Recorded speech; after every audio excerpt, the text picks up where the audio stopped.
ஓம் சாய்ராம், ஜெய் சாய்ராம். என் அன்பு குழந்தையே, பலவிதமான குழப்பங்களில் இருக்கிறாய். உனது மனம் இருப்பதை கொண்டு மகிழ்ச்சி அடையாமல் அலைப்பாய்ந்து கொண்டிருக்கிறது. கவலைகளுக்கு இடம் கொடுக்காதே. எதற்கெடுத்தாலும் பயம். உன்னை ஒருவன் அவதூறாக பேசுகிறான் என்றால் நீ எதன் மீது உறுதியாக இருந்தாயோ அதை கண்டு அவனுக்கு பயம். அதற்காக நீ தோற்று போய் விட்டதாக அர்த்தமில்லை. அவனுக்கு தெரியாது நீ ஜெயித்து கொண்டிருக்கிறாய் என்று. எத்தனை முறை அவமானங்களை சந்திக்க நேர்ந்தாலும் மனம் தளராமல் அதை எதிர்கொள்ள முயற்சி செய். இறுதியில் ஜெயிக்கப் போவது நீயாக இருப்பாய். ஒவ்வொரு நாளும் ஒவ்வொரு நாளிகையும் பொன் போன்றது. தேவையான எண்ணங்களுக்கு மனதில் இடம் கொடு. தேவையற்ற எண்ணங்களை தவிர்த்துவிடு. உனக்காகவே அவதரித்தவன் நான். உன்னை நல்லபடியாக உயர்த்த உனக்காக பாடுபட்டு கொண்டிருக்கிறேன். தயவு செய்து நான் உன்னுடன் இருப்பதை உணர்ந்து கொள். நான் வருவதற்கு முன்பும் வந்ததற்கு பிறகும் நடந்து கொண்டிருப்பதை உணர்ந்து கொள். உன்னை எப்படி நான் கைவிடுவேன்? ஆனால் நீயோ என்னை தேடி அலைந்து கொண்டிருக்கிறாய். சண்டை சச்சரவுகள் இல்லை என்றால் நீ வாழும் வாழ்க்கைக்கு அர்த்தம் இருக்காது. சரியான நேரத்தில் நான் உன்னிடம் வந்திருக்கிறேன். கவலைப்படாமல் இரு. இன்றும் உன்னை வழிநடத்தி கொண்டிருக்கிறேன். தினமும் புரிந்து கொள். அப்போது நான் இருப்பதை நீ உணர்ந்து கொள்வாய். உனது அன்புக்காக உன்னை தேடி நான் வந்து அமர்ந்து கொண்டிருக்கிறேன். யார் மீதும் தப்பு இல்லை. காலத்தின் கட்டாயம். நீ அனுபவிக்க வேண்டும் என்ற கட்டாயம். யாரையும் வெறுத்து ஒதுக்க நினைத்து விடாதே. உனக்கும் அவர்களுக்கும் என்ன வித்தியாசம்? இருக்கும் வரை மகிழ்ச்சியாக இரு. விரும்பிய வாழ்க்கை நான் உனக்கு அளிப்பேன். உன்னை அனைத்து திசைகளில் இருந்தும் பாதுகாத்து கொண்டிருக்கிறேன். நான் இருக்கும் இடத்தில் எவரையும் நெருங்க விட மாட்டேன். உன்னை தேடி நான் வரப்போகிறேன். என்னிடம் முழு மனதோடு சரணாகதி அடைந்து என்னிடம் உள்ள அனைத்தையும் கேள். நான் தருகிறேன் உனக்காக. நம் கவலைகளை, துக்கங்களை, அவமானங்களை, தோல்விகளை முழுவதுமாக துடைத்தெறிந்து நமக்கு நிம்மதியையும் சந்தோஷத்தையும் கௌரவத்தையும் வெற்றியையும் தந்தருள்வார். ஒரு நாளில் ஒரு முறையாவது சாய்ராம் என்று சொல்லுங்கள். மனமொன்றி பாபாவை கூப்பிடுங்கள். உங்கள் வாழ்வில் இதுவரை இல்லாத ஏற்றங்களையும் மாற்றங்களையும் உன்னில் காண்பாய். உனது கர்ம வினைகள் எரிக்கப்படும். உனது கர்மத்தின் பலனை நீ அனுபவித்தாக வேண்டும். ஆனால் உனக்கு என் மீது நம்பிக்கை இருந்தால் எனது சந்நியாயத்தின் முன்னர் நெருப்பில் வைக்கோல் எறிவது போன்று உனது கர்ம வினைகள் எரிக்கப்படும். சாகலாம் என்று கடலிலே விழுந்தவன் கை நிறைய முத்துக்களோடு திரும்புவதும் உண்டு. முத்து எடுக்கச் சென்றவன் செத்து போனதும் உண்டு. நோக்கம் உன்னுடையது, ஆக்கம் என்னுடையது. நீங்கள் எந்த அளவிற்கு அடங்கி பணிவாக இருக்கிறாயோ அத்தனை எல்லா விதத்திலும் உனக்கு நல்லது. வாழ்வில் உனக்கு கடமையாக அமைந்த வேலைகளை நிறைவேற்றும் வேலையை தவிர மீதமான நேரமெல்லாம் ஆன்ம நிஷ்டையில் செலவிட வேண்டும். ஒரு கணமும் கவனக்குறைவிலோ சோம்பலிலோ வீணாக்காதே. யாருக்கும் இம்மியும் தடையோ தொந்தரவோ விளைவிக்காதே. உன் வேலைகளை எல்லாம் நீயே செய்து கொள். நள்ளிரவில் எழுந்து ஏன் இந்த குழப்பம்? எதற்காக இந்த பதற்றம்? ஏன் இந்த வீணான கவலை? ஏன் இந்த துடிதுடிப்பு? அனைத்தையும் விட்டு உன் வேலைகளை பார்த்து கொண்டிரு. நான் உனக்காக வேலை செய்கிறேன். உனக்காக அவதரித்தவன் நான். உன்னை அனைத்து திசைகளிலிருந்தும் பாதுகாத்து கொண்டிருக்கிறேன். நான் இருக்கும் இடத்தில் எவரையும் நெருங்க விட மாட்டேன். என் கண் பார்வை உன் மீது விழுந்து கொண்டிருக்கும் போது எந்த கெடுதலும் வந்து உன்னை துன்புறுத்தி விட முடியாது.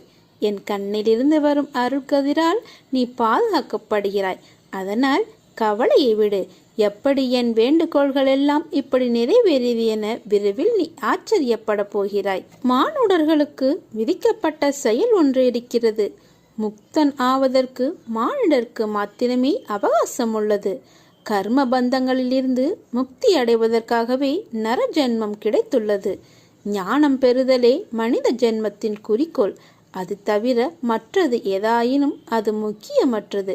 இருப்பினும் எனது தனி சிறப்பு என் பக்தர்களின் வேண்டுகோள்களையும் அவர்கள் தங்கள் விருப்பங்களை விருப்பு வெறுப்பற்று யாருக்கும் பாதிப்பின்றி அனுபவிக்கும்படி செய்வதற்கு அவர்களை தகுதிப்படுத்தி அவர்களின் விருப்பங்களையும் நிறைவேற்றுவதாகும். அவர்களின் விருப்பங்கள் யாவையும் நான் சீக்கிரம் நிறைவேற்றிய பிறகு அவர்களை பின்னர் என்மயப்படுத்துவேன். அவர்களுக்கு ஞானத்தை கொடுப்பேன்.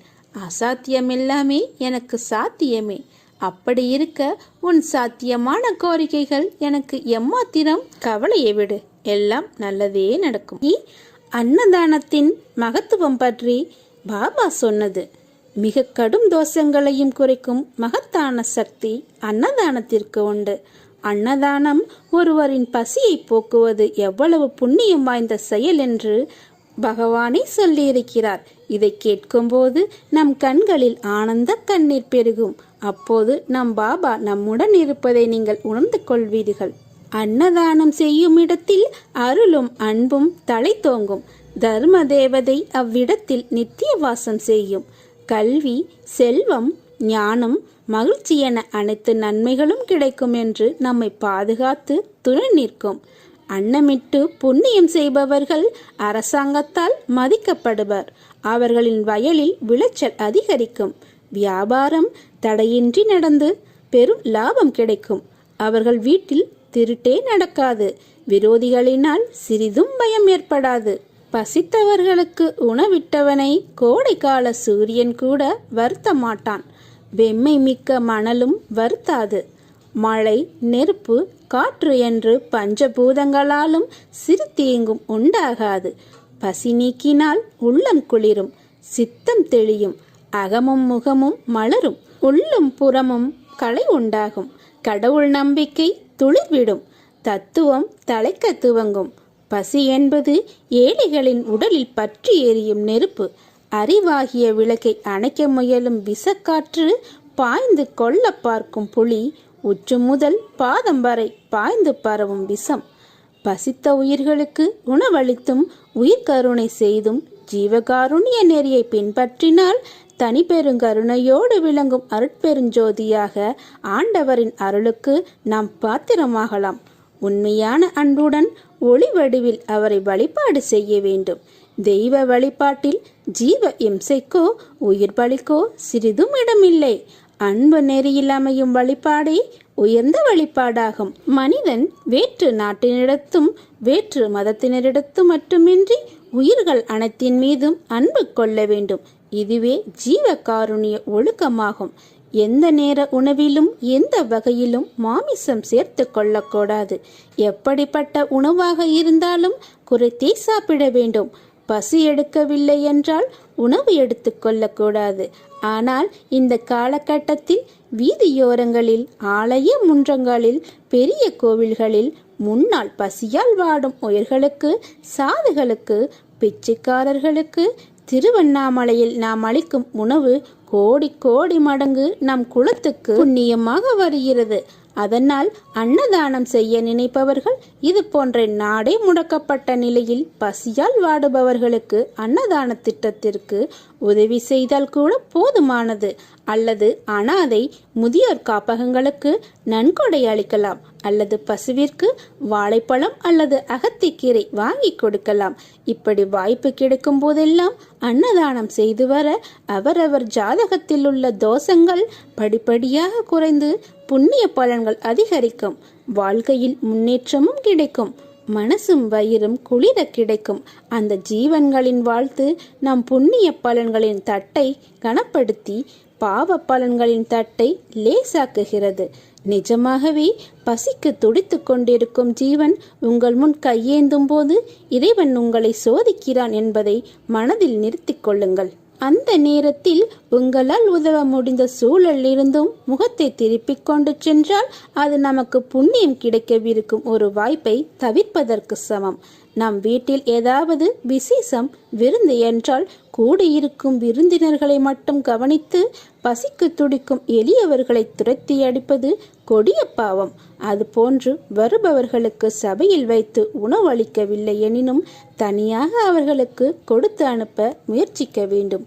பாபா நம்மை எப்போதும் பசித்தவர்களுக்கு உணவு அளிக்க வேண்டும் என்று சொல்கிறார். அதனால் எப்பொழுதும் நம் முகத்தை சுளிக்காமல் நம்மை தேடி வருபவர்களுக்கு நம்மால் முடிந்த உணவை தானம் செய்யுங்கள்.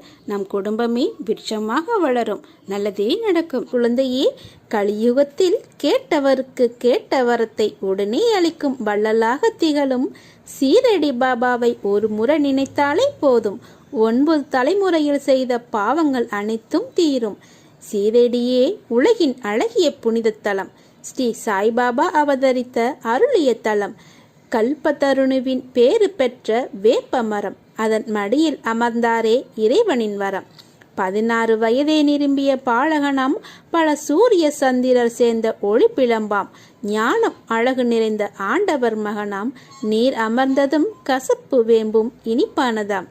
திருவே அமர்ந்தால் உன் நெற்றியில் திலகமாய், தேஜஸும் சௌமியம் நிறைந்த உருவமாய், வெயில் மழை பாராமல் தவமும் செய்தாய், பாலகன் ரூபத்திலே உலகில் தோன்றினாய்.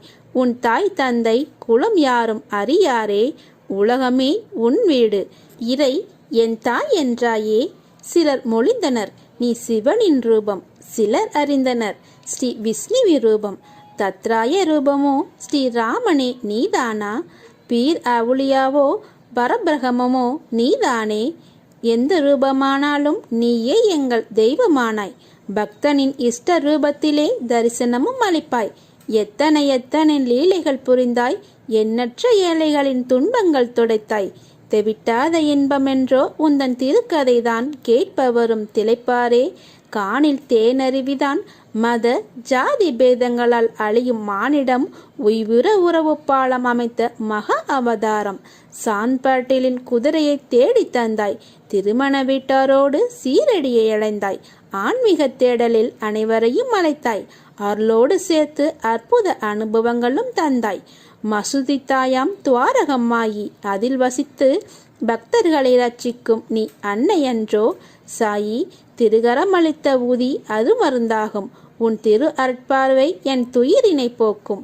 உன்னுடைய அருள் துணியில் எங்கள் பாவங்கள் தூசாகும், உன் திருப்பாதங்கள் தொட்ட சீரடி சொர்க்கமாகும். அடைக்கலம் புகுந்தோரை அன்புடன் ரட்சித்தாயே, உன் அற்புத லீலைகள் அமுதமே, அமுதினும் இனிய பேரமுதமே. நீருற்றி அகல் தீபங்கள் எரிய செய்தாய், ஒளி ஜோதியிலே அஞ்ஞான இருள் களைத்தாய். பக்தனின் கண்கள் நீர் சொரிந்தாலே, அக்கணமே துயர் துடைக்க அவன் அருகில் நிற்பாயே. தாமு அண்ணா ஜாதகத்தில் ஒரு கோளாறு வருந்தி அழுதார், இல்லையே புத்திர பேரு.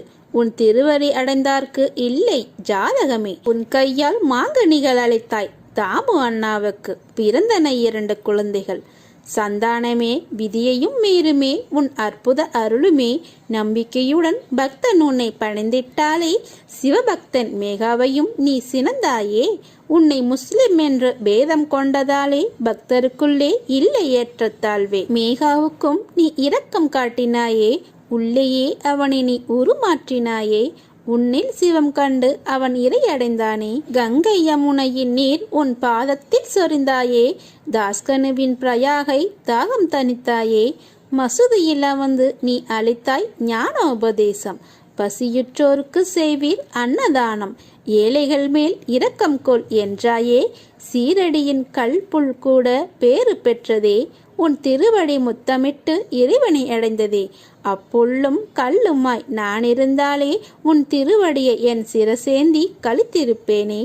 எத்தனை தவம் செய்தேன் நான் அறியேனே, இக்கணம் உனை தொழும் பேறு பெற்றேனே. இறையருள் பெற்ற மனிதரால் மட்டுமே உன்னை பூஜிக்கும் பாக்கியம் கெட்டிடுமே. உன் அருட்பார்வை என் மேல் பட்டாலே, என் தீவினை போய் ஆனந்தம் நிறைந்திடுமே. உன் மென்கரங்கள் என் சிரசின் மேல் நீ வைப்பாயே, உத்தமன் நினை தொழுகின்றோம் செவி மடுப்பாயே. உன் பாதார விந்தம் தொட்ட தூசு ஒன்று போதுமே, என் கண்களிலே ஒற்றிக் கொண்டிடுவேனே. உன் பாதக்கமல தீர்த்தம் என் நாவில் பட்டாலே, நான் பெற்ற இன்பத்தை பாடி கழுத்திடுவேனே. என் கனவினில் என்னை ஆட்கொள்வாயே, நிஜந்தனிலே நிதமும் என்னை துணி நிற்பாயே. அணுவிலும் அணுவானாய், அகில அண்டமும் நீயானாய், எங்கெங்கு நோக்கிலும் நீயே நிற்கின்றாய். என் அன்னை நீ, என் தந்தை நீ, இவ்வுலகையே மூவடியாய் அளந்திட்ட திருமாலும் நீ. அகிலம் உன் இல்லம், அண்ட சராசரம் உன் ரூபம். அடியார்க்கு அருள அல்லவா நீ எடுத்தாய் அவதாரம். குசேலனையும் குபேரனாக்கும் சக்தி இருந்ததுமே உன் உணவை பிச்சை எடுத்து உண்டாய். சாயி நாமமே போக்கிடும் பல துன்பங்கள் துக்கங்கள், சாயி நாமமே அளித்திடும் பரம சுகங்கள். சாயி நாமத்தினாலே வியாழன் விரதம் பூண்டாலே சாயி நாமம் நல்கும் பல நன்மைகளுமே. நோயுற்றோர் பிணி வேதனை நீங்கிடுமே, துயருற்றோர் துன்பங்கள் தொலைந்திடுமே. சாயி கிருபையால் தரித்திரம் மறந்திடுமே, சாயி விரதத்தால் சுகமும் அமைதியும் வீட்டில் நிலவிடுமே. சாயி நாமம் தினமும் ஜபித்தாலுமே 9 வியாழன் சாயி விரதம் பூண்டாலுமே சாயி வருவார், இறங்குவார் நம்மிடமே. நம் துன்பம் களைவார், ஆனந்தம் தருவார். சாயே சாத்வதம், சாயே சத்தியம். இதை நம்புபவன் வாழ்வில் இல்லை பெரு துன்பம். சாயே பரமேஸ்வரன், சாயே பரமாத்மன், சாயே பராசக்தி ரூபன், சாயே பரந்தாமன். நம்பிக்கை பக்தி பொறுமையுடன் சரணடைவோம். சாயின் அருளால் பரகரமானந்தம் அடைவோம். நல்லதே நடக்கும். எல்லாம் சாய்நாதர்க்கே அர்ப்பணம். என்னை நம்பி வந்த உன்னை எத்தனை ஜென்மங்கள் எடுத்தாலும் உன்னை நான் தாங்கி நிற்பேன். எல்லாமே மாறப்போகிறது. அப்படி இருக்கும்போது ஏன் உனது வாழ்க்கையை ஏக்கங்கள் நிறைந்ததாய் மாற்றியுள்ளாய்? ஏக்கங்கள் உன் மனதை அழுத்தும் அளவிற்கு அதை உனக்குள் அனுமதி அளித்துள்ளாய். யாரும் இல்லை என்று புலம்பாதே. அதே சமயம் உன் மனமானது அன்பிற்காக ஏங்கி நிற்கிறது. எதிர்பார்ப்பின் தோல்வியே ஏக்கத்தின் ஆரம்ப கட்டம். அதனால் தான் சொல்கிறேன், யாரிடமும் எதிர்பார்க்காதே என்று. உன்னிடத்தில் என்ன இல்லை? அறிவா, திறமையா, குணமா? இவற்றுள் எல்லாமே உன்னிடத்தில் கொட்டு கிடக்கிறது. நீ ஏங்கும் அன்பு யாரிடம்? உன்னை எல்லோர் முன் நீ காட்டும் அன்பை அலட்சியப்படுத்திய உள்ளத்திற்காக, அவர்கள் அன்பிற்காக நீ ஏங்கி நிற்கிறாய். அவர்கள் உன்னை புரிந்து கொள்ளவில்லை என்று அறிந்த பின்னரும் உன் மனம் ஏக்கங்களால் புண்ணாகி போவதை என்னால் தாங்க இயலவில்லை. எது நிரந்தரம் என உனக்கு புரிய வைப்பதற்கு சில நிகழ்வுகளை உன் முன் நிறுத்தினேன். இனிமேல் அதை உன்னிடத்தில் அனுமதிக்க மாட்டேன். உன் கண்முன்னே போலியான அன்பு கொண்டு இருப்பவர்களை திரையிட்டு காண்பிக்கப் போகிறேன். ஒரு நாள் உன் அன்பிற்காக அவர்கள் ஏங்கி நிற்கப் போகிறார்கள். அது நடக்கத்தான் போகிறது. உன் வாழ்வில் தொழிலில் சறுக்கல்கள் கஷ்டங்கள் சந்தித்து உள்ளாய் என்றால் நீ வாழ்வில் வெற்றியடைய தகுதியாகிவிட்டாய் என்று அர்த்தம். 4 படி ஏறினால் 2 படி சறுக்கும். உன் 2 படி சறுக்கல் 4 படி முன்னே செல்ல அதை தாங்கும் சக்தியாய் 2 படி பின்னே வைத்துள்ளாய். அது தோல்வி இல்லை. வெற்றி பெற்றவருக்கு தன் உழைப்பின் அருமை புரியும். ஆனால் பல தோல்விகளை பார்த்த பிறகுதான் உழைப்பின் அர்த்தமும் வாழ்க்கையின் அர்த்தமும் புரியும். அதனால் எல்லாம் சரியாகிவிடும். எதற்கும் கலங்காதே, அஞ்சாதே. என் பரிபூர்ண அருளை உனக்கு நான் தந்து விட்டேன். எல்லாம் ஒரு நாள் மாறப்போகிறது. கவலையற்று இரு. முன்ஜென்ம வினைகளால் சுகத்தையும் துக்கத்தையும் அனுபவித்தே தீர வேண்டும். கர்மத்தை அனுசரித்தே புத்தியும் வேலை செய்யும். ஆயினும் விதியால் நிர்ணயிக்கப்பட்டதை பாபாவின் மேல் நம்பிக்கையும் பொறுமையும் உள்ள பக்தன் சுலபமாக தவிர்த்து விடலாம். அதை கலந்தும் வெந்து விடலாம். நாம் கவலைகளை, துக்கங்களை, அவமானங்களை, தோல்விகளை முழுவதுமாக துடைத்தெறிந்து நமக்கு நிம்மதியையும் சந்தோஷத்தையும் கௌரவத்தையும் வெற்றியையும் தந்தருளுபவர் நம்முடைய பாபா. ஒரு நாளில் ஒரு முறையாவது சாயிராம் என்று சொல்லுங்கள். மனமொன்றி பாபாவை கூப்பிடுங்கள். உங்கள் வாழ்வில் இதுவரை இல்லாத இயக்கங்களையும் மாற்றங்களையும் தந்தருளுபவர் நம் பாபா. சாயிராம் என்று ஒரே ஒரு முறை கூறி பாருங்களேன். உன்னுடைய விடுதலை என்பது மற்றவரிடமிருந்து பெறப்படுவதல்ல. அப்படி பெறப்படும் விடுதலையும் நிலை இல்லாதது, பறிக்கப்படும் ஒரு நாள். அறியாமை என்னும் அகங்காரம் அழியும் போதே உனக்கு நீ விடுதலை கொடுப்பாய். அந்த விடுதலையே ஆன்ம விடுதலை. அளிக்க முடியாது. அன்பு மற்றும் கருணையே அதன் வெளிப்பாடு ஆகும்.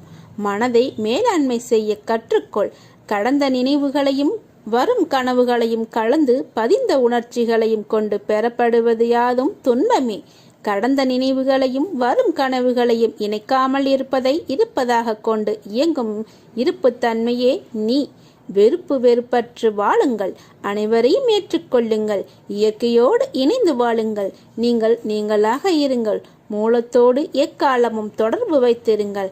இயல்பான இருப்பு தன்மையோடு நீங்கள் என்றும் இருந்தால், எண்ணங்கள் சீரானால் வாழ்க்கை வண்ணமயமாக மாறும். வளங்கள் அனைத்தும் உன்னோடு சேரும். எல்லா மகத்துவம் நிறைந்த வேப்பமரம் பூவாய் காயாய் இலையாய் நிறைந்து இருக்கின்றது. அத்தகைய மரம் என்பது வேரூன்றி நிழலாய் அரவணைத்து தன் குழந்தைகளுக்கு மருந்தாகவும் இருக்கின்றது. அதை போலவே தான் நானும் நீயும் இருவரும் வேறல்ல. நீ இழந்து போனதையும் தொலைத்து விட்டதையும் நான் அறிவேன். இருந்தும் மௌனமாக இருக்க காரணம், அவை உனக்கு புண்ணியத்தையும் ஆசீர்வாதத்தையும் வட்டியோடு சேர்த்து கொடுக்கும். என் வார்த்தைகளின் மீது நம்பிக்கை வை. உன் எல்லா பிரச்சனைகளையும் வழிகளையும் என் காலடியில் விட்டுவிடு. கொஞ்ச நாள் அமைதியாக இரு. எல்லாம் நீ நினைத்தபடி நடக்கும். மற்றவர்களின் மேலுள்ள குறைகளை பொருட்படுத்தாதே. அவர்கள் உன் மீது சுமத்தும் குறைகளையும் காதில் வாங்கிக் கொள்ளாதே. உன்மேல் தவறு இருப்பதாக உன் மனசாட்சி சொன்னால் உன்னை நீயே சரி செய்து கொள். மற்றவர்களுக்காக இல்லாமல் உனக்கு நீ உண்மையாக இரு. உன் மனதின் சாட்சியாக இருப்பது நானே என புரிந்து கொள். எத்தனை முறை முயன்றும் முன்னேற முடியவில்லையே என எண்ணாதே. உன் முயற்சியால் தான் படிப்படியாக வளர்ந்து கொண்டிருக்கிறாய். நிச்சயம் உனக்கு வெற்றி பாதையை நான் காட்டுவேன். துவண்டு போகாதே. நான் உனக்கு உறுதி அளிக்கிறேன். எல்லாவற்றையும் நான் சரி செய்கிறேன். அனைத்தையும் நல்ல விதமாக நான் நடத்தி காட்டுகிறேன். என்னை நம்பு. இதுவும் கடந்து போகும். நல்லதே நடக்கும். ஓம் சாய்ராம்.